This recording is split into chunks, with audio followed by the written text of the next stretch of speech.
Hi everybody, Dr. Susan here. I hope everybody had a wonderful Thanksgiving. I can't believe it's over and Christmas is on the way, so we're right in the middle of the holiday season. So hopefully you're being able to put some of these,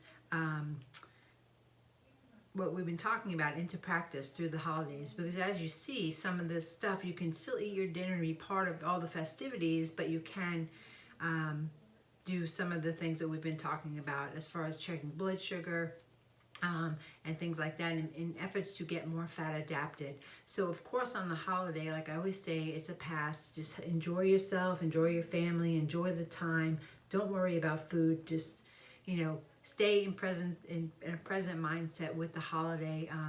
Being thankful on Thanksgiving and not worrying about all of this. But then once the holiday's over, you want to get back into it. So you'll see today I'm a little sluggish because I ate too many carbohydrates this weekend. And that's what happens to me. So you can eat really great foods, just higher in carbohydrates than you used to. And like I'll get very sluggish because of that. So it doesn't make me want to eat carbohydrates on a normal daily basis because it makes me tired and I can't think straight. So I'm in my best frame of mind when I'm fasting. That's when I am sharpest and thinking quickest. So I tend to during the week not to eat, but being today's a Monday, we were camping this weekend, we had a great time, and we just ate too many carbohydrates in a healthy form, but it's just too many. So you have to pardon me today if I'm a little bit forgetting my words or a little bit sluggish in my thinking. But that's what happens.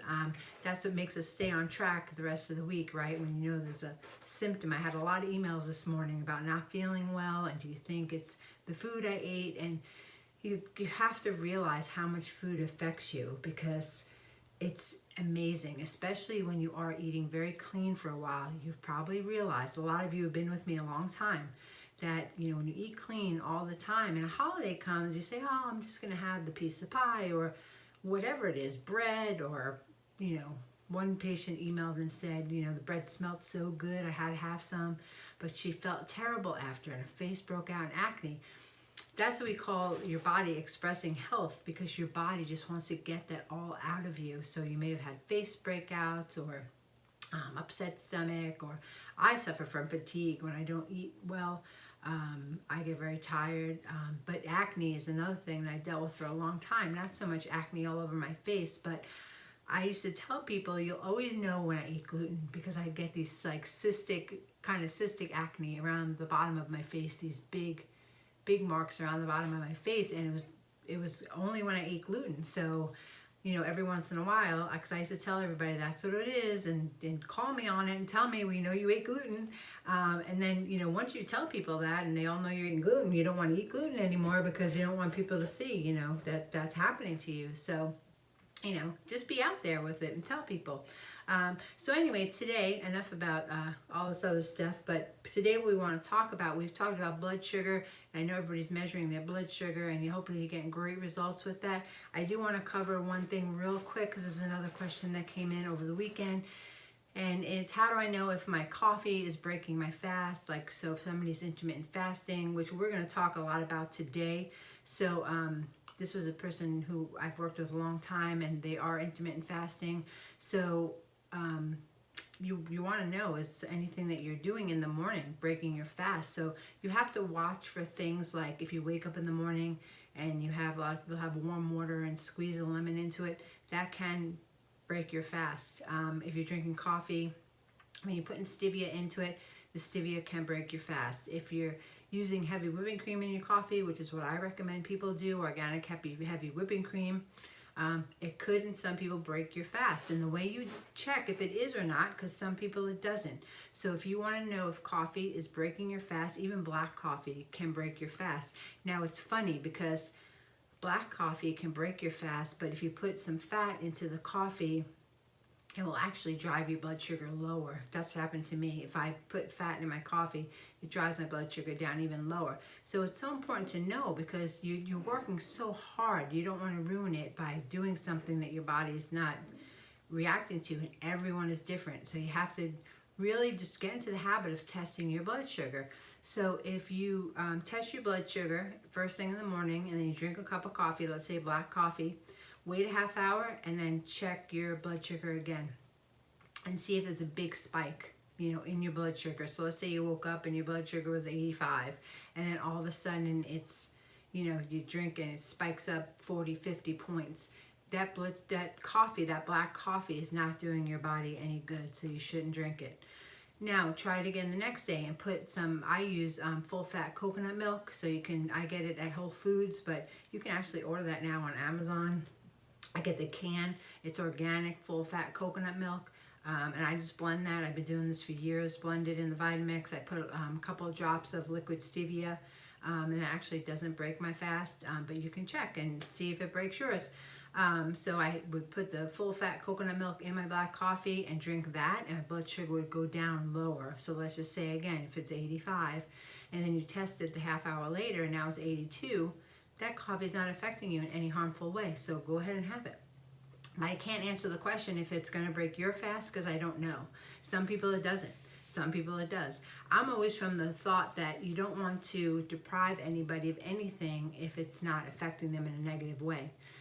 So I don't want to just make a steadfast rule, no coffee, no creamer, no, because it doesn't affect everybody. And if it doesn't affect you, enjoy it, go ahead and have it. So again, it's just a matter of testing your blood sugar. That's also true for foods. So like I said, if you squeeze lemon into like hot water in the morning, or some people do like apple cider vinegar and lemon, do the same thing. Just wait, half hour after you drink it and test your blood sugar and see what happens. I used to do it with tea, because many teas, and I didn't think of this at first, but then I thought about it when someone mentioned it to me. We have a cup of tea, and there's tons of toxins and pesticides and herbicides, and I don't even think about that, but it's true. So you're drinking something that's damaging to you. So the way I found that out is by testing my blood sugar. So in the evening, there was a type of tea I used to like, it's probably mint tea, that's my favorite, but it's the brand I was using. So I would make myself a cup of tea, and then I would test my blood sugar, and it would spike through the roof. There was something in that tea that was spiking my blood sugar. So you don't want those blood sugar spikes. You want to keep your blood sugar low and even throughout the day. You don't want insulin spikes. You want to keep it low and even. So that's a big part of what we're going to talk about today.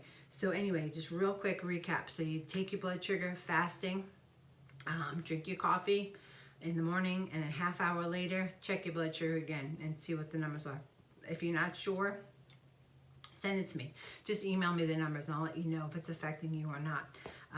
So hopefully everybody's been testing their blood sugar. They're becoming careful with and comfortable with testing their blood sugar, and it's just an easy 2-minute thing that they do in the morning. So what we're going to talk about today, and we've already touched on a lot of these topics already, so I'm sorry if things are repetitive, but sometimes people hear them differently at different times, so everything is worth a mention. We're going to talk about to not eat less food. We're very much in the mindset of how many calories have we eaten and did we exercise. That doesn't work anymore. Weight loss is all about hormones and hormone sensitivity, which goes to the cell. So at a cellular level, you have to be sure that your hormone receptors are not blunted, which happens because of inflammation or toxins. You want to be sure those hormone receptors are receptive and sensitive to insulin and other hormones, all hormones. So when I talk about weight loss hormones, it works the same for female hormones. So if anybody's struggling with female hormone issues or male hormone issues, it goes back to the cell, and are the cells receiving those hormones well, and are they getting in there in the cell to do the job that they're meant to do? So it's not always about adding more hormones. You may have enough hormones in your blood system, but the thing is that your cells is not hearing them. So that's what happens with insulin. So that's why we are lowering insulin. And that happens by eating less often. So it's not about eating less food. Eat as much food as you want. Don't count calories. We're not asking you to. You don't have to lose weight. You can eat. You just have to eat less often. So that's where intermittent fasting comes in, and the eating window. I know we've talked about this once before, deciding what your eating window should be. I like my eating window to be about 4 hours. Some people like it to be 8 hours. So usually I say 18-6, 16-8 type of thing. You want to have at least a 16-hour intermittent fast if you can get to that. At this point, 12 hours may be your max, and that's fine. Some people are already intermittent fasting 18-20 hours, easy peasy, right? So those people, I want you to back it down to 14 hours, because I want you to draw it back. So you have a change in your body. You never want to do the same thing all the time forever. It's going to stop working eventually. So for newer people where intermittent fasting is not something you're accustomed to, a 12 to 14 hour fast should be easy. The eating window opens up when the first time you eat or put food in your mouth, or your fast is broken. So if you do drink coffee and it does break your fast and you still want to drink that coffee, that's going to be the time where your eating window begins. So I usually recommend people to eat dinner a little earlier in the night. Like if you used to eat like at 7 or 8, some people eat, try to eat at 6 if it's possible, and then just go to the next morning, like 8 o'clock, 10 o'clock, and have that eating, that fasting window to be, 12, 14, 16 hours. They say 17 hours is the magic number. And Naomi Whittle wrote a book, it's called Glow, Gloe. And it tells a lot about autophagy, which I mentioned this word once before. And the Nobel Peace Prize was won a few years ago, on autophagy. And that's what this book is based on. She interviewed the person, I'm sorry, I can't remember his name, who won the Nobel Peace Prize for autophagy, for studying it. And there's a lot of information in this book. So it's called Glow, Glow. Sorry, slow brain today. But you want to get to the point of autophagy. So when you fast 17 hours, they feel like this is the magic hour. We don't really know. There's no real way to test it. Well, actually, there is a way to test it. It's a little more complicated, and you do that when you're fasting, extended fasting. You will know when your body enters into autophagy. We're not going to talk about that. We're just beginning. So autophagy, again, is when your body starts to eat and consume bad cells, so cells that haven't adapted, and they're no longer working. You don't want those hanging around your body, so your body will actually eat them. And any cellular debris, it'll get cleaned out, and that's what you want. So a lot of cells that are, if you've suffered from autoimmunity, I would recommend an extended fast and getting your body into autophagy, because that is what is going to, your body's going to consume those cells, those cells that the autoimmunity, the hypervigilant immune cells are going to get eaten and discarded from your body, and that's where you ultimately are cured from a lot of things. So I've had amazing results doing a 5-day water fast, because I've gotten deep into autophagy and I've had a lot of healing happen in my body.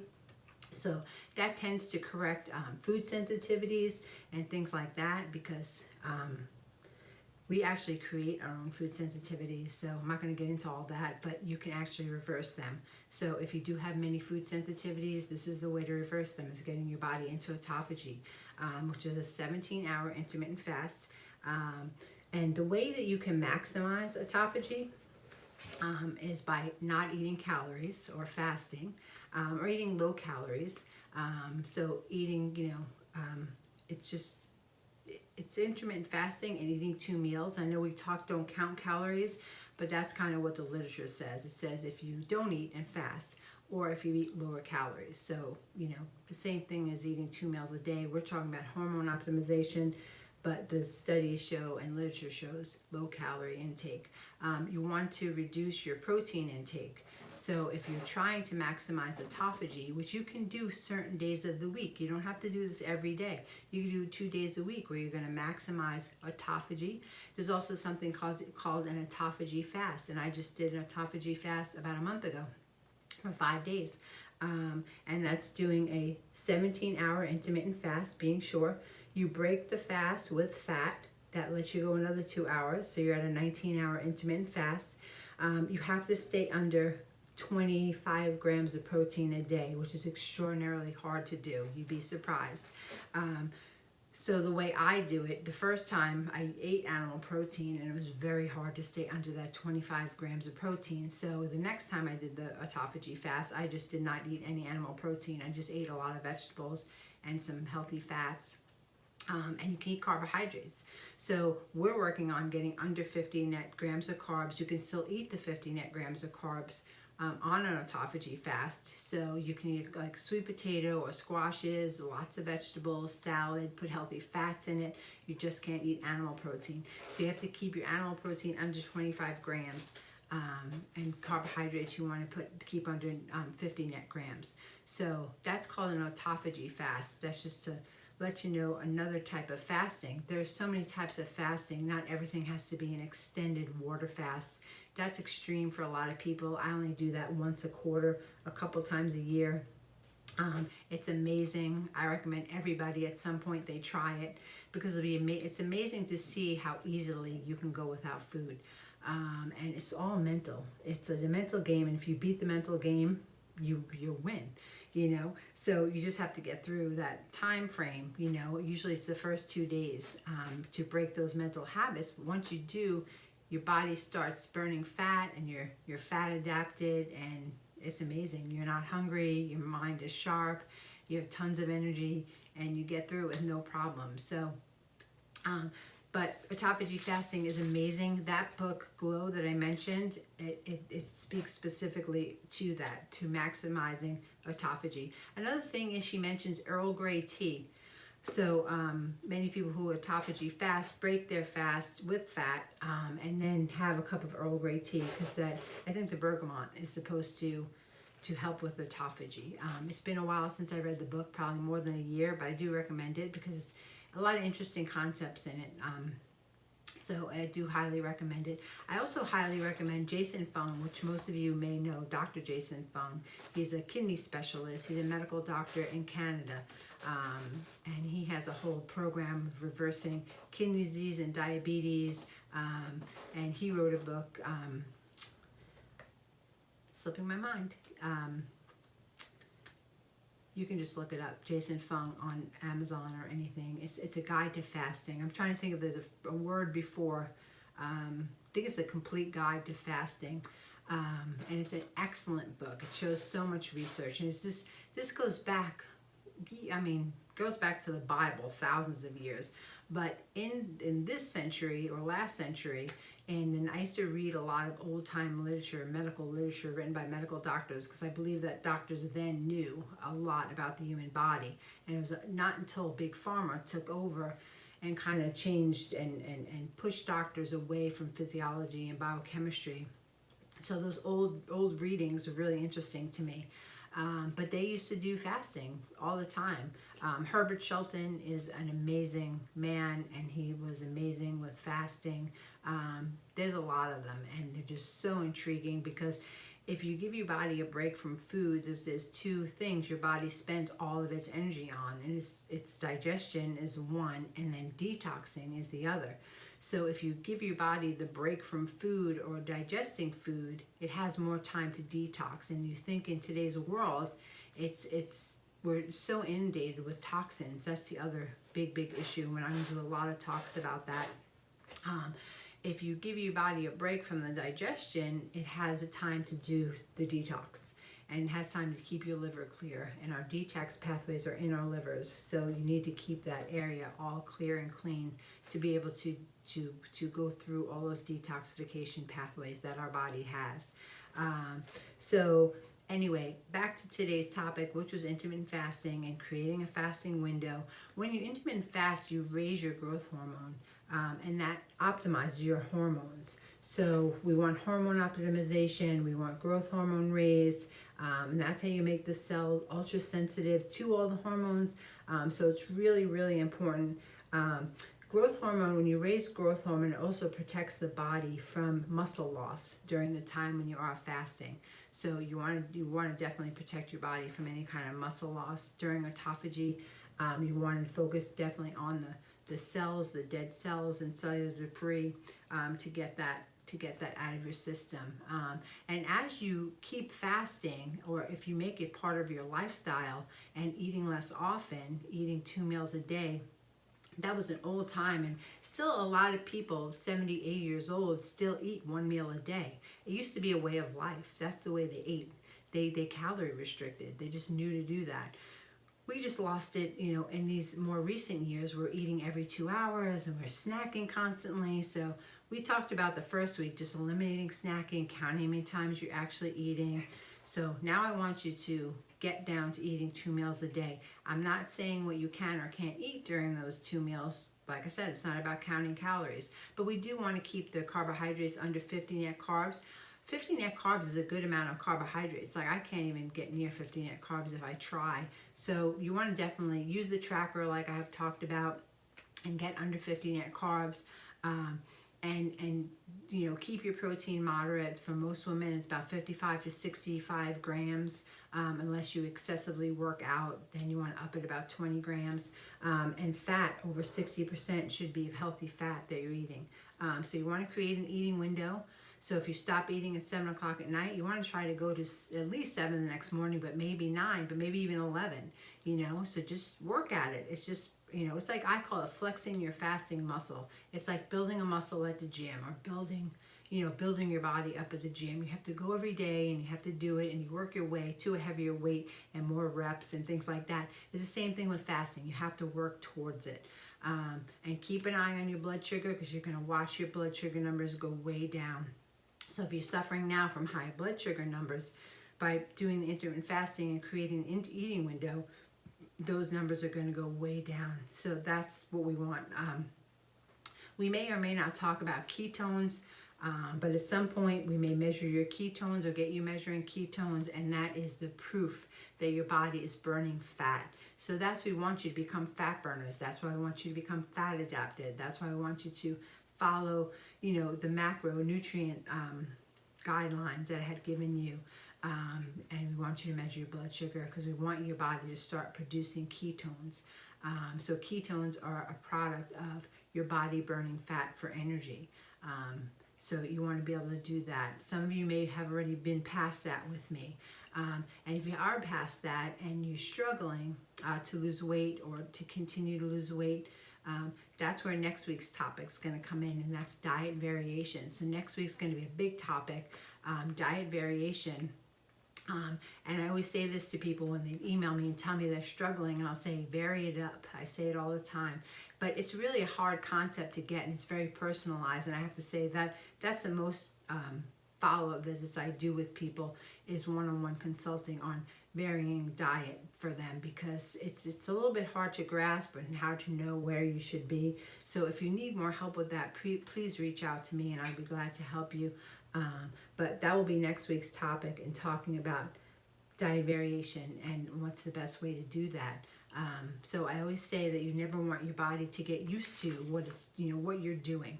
You want it to be always kind of guessing. So that's where variation comes in, and that's what keeps you metabolically flexible, and that's where you get very good hormone optimization. And we'll talk more about that next week. But anyway, doing these things that I mentioned here today, you're probably becoming more fat adapted. Your blood sugar is probably going down. You're probably decreasing inflammation.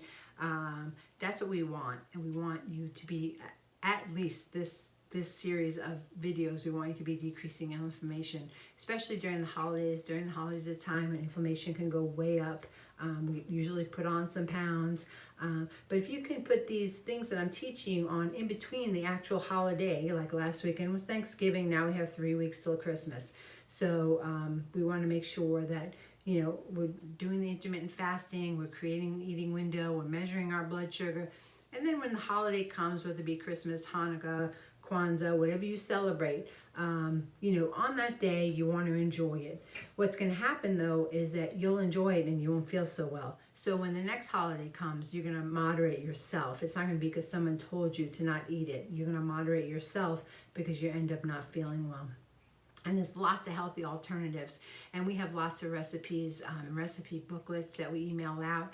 So if you're not part of, I know you're part of this email group, but this was a special email group just to get these videos and not being sent to everyone.